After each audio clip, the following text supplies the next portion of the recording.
चलिए दोस्त, आज हम गणित के क्षेत्र में एक नई वीडियो बनाने जा रहे हैं। अगर यह वीडियो आपको पसंद आता है तो हमारे इस वीडियो को लाइक एंड हमारे इस चैनल को सब्सक्राइब करना ना भूलें। आज हम आपको संख्याओं के बारे में बताएंगे कि कौन कौन सी संख्या होती है। पहले तो संख्या की बात करें तो 1 2 3 4 ऐसे करते तक 9 तक की जो संख्याएं होती है और शून्य को मिला करके इन्हीं की मदद से बहुत सारे संख्याओं का निर्माण किया गया है अलग अलग। जैसे कि प्राकृत संख्या। प्राकृत संख्या का मतलब होता है अंग्रेजी में नेचुरल नंबर, इसलिए इसको n से दर्शाया जाता है।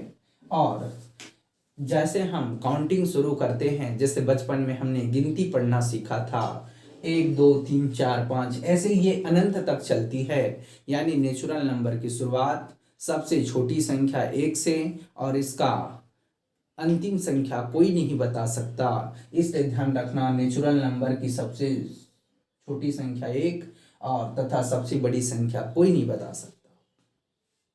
इससे बड़ी होती है पूर्ण संख्या, इससे नेचुरल नंबर से बड़ी होती है होल नंबर, यानी कि पूर्ण संख्या इसको W से दर्शाया जाता है और इसमें शून्य भी शामिल हो जाता है।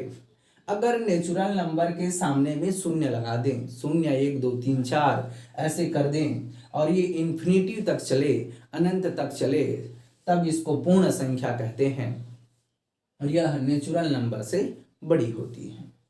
फिर अगली बात करते हैं पूर्णांक संख्या। पूर्णांक संख्या को अंग्रेजी में इंटीजर कहते हैं और उसको I से प्रदर्शित किया जाता है। पूर्णांक संख्या जो है शून्य से धनात्मक की ओर भी होती है, 1 2 3 4 5 करते अनंत तक, और शून्य से ऋणात्मक भी होती है, -1 -2 -3, ये अनंत तक ये भी चलती है, तो इसको हम पूर्णांक संख्या कहते हैं। अब अगली बात करते हैं परिमेय संख्या। परिमेय संख्या का मतलब होता है अंश बटे हर के रूप में लिखें और नीचे में शून्य ना हो तो उसको हम परिमेय संख्या कहते हैं। जैसे 2 बटे 3 4 बटे 5, इनकी भी संख्याएं अनंत है। अपरिमेय संख्या की बात करें तो ऐसी संख्याओं को परिमेय संख्या कहते हैं जो रूट के अंदर में फंस जाती है, जैसे √2 √3 √5, लेकिन ये धनात्मक होनी चाहिए। रूट के अंदर की संख्या धनात्मक होनी चाहिए। वास्तविक संख्या की बात करें तो ये ऊपर वाला जितने भी संख्या हमने पढ़े हैं, प्राकृत संख्या, पूर्ण संख्या, पूर्णांक संख्या, परिमेय संख्या, अपरिमेय संख्या, इन सबको मिला करके हम वास्तविक संख्या कहते हैं। वास्तविक संख्या के साथ साथ 7वां नंबर पे हमने लिखा है काल्पनिक संख्या।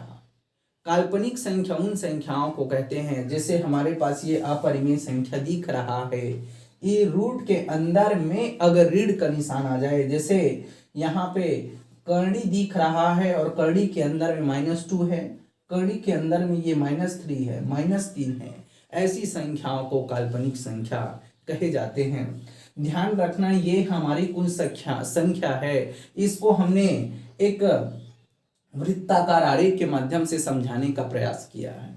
देखो, सबसे छोटी संख्या होती है नेचुरल नंबर, इन सब में सबसे छोटी होती है नेचुरल नंबर, इससे बड़ी होती है होल नंबर, इनसे भी बड़ी होती है इंटीजर, इनसे भी बड़ी होती है परिमेय संख्या, इन सबसे बड़ी होती है वास्तविक संख्या, लेकिन इससे भी और एक बड़ी संख्या होती है जिसका नाम है कॉम्प्लेक्स नंबर, सम्मिश्र संख्याएं। फिर मैं बताना चाहूंगा सम संख्या क्या होती है। सम संख्या का मतलब होता है, इसको शॉर्टकट में हम 2k लिख सकते हैं। k का मतलब होता है यहाँ पर 1 2 3 4 5 ऐसी संख्याएं होती हैं अनंत तक। अगर यहाँ पे हम 1 रखें k की जगह पर तो 1 का गुणा मानी जाती है, यानी कि 2 एकम 2। अगर k की जगह 2 रखें तो 2 दूनी 4, अगर k की जगह 3 रखें तो 2 तिया 6, ऐसे रखना। सभी के सभी संख्याएं सम संख्याएं कहलाती हैं। अब विषम संख्या की बात करें तो विषम संख्या को दर्शाने का नियम रहता है 2k+1। 2k+1 विषम संख्या को बताता है। यहाँ पर भी k का मतलब 1 2 3 4 5 6 7 ऐसे अनंत तक होती है, इस मान को रखना पड़ता है k की जगह पर।